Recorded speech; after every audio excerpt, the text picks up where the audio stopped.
In today's video, I am going to teach you how to manage Zoho people.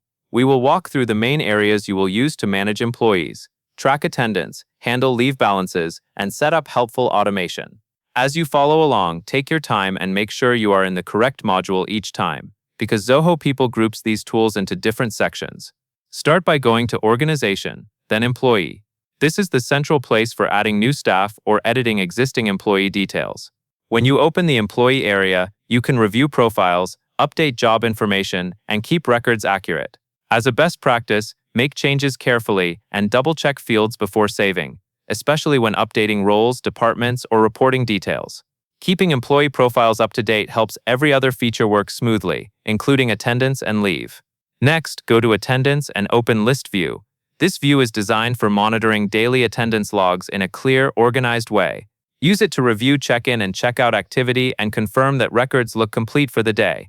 If you are scanning for issues, focus on missing entries or unusual time patterns. Staying consistent with reviewing this list helps you catch problems early and keeps attendance data reliable for reporting. After that, open Leave Tracker, then go to Settings and then Entitlement. This is where you adjust leave balances and manage how much leave employees are allowed to use. When you make entitlement changes, ensure the values match your company policy and the correct leave type, such as sick leave or vacation.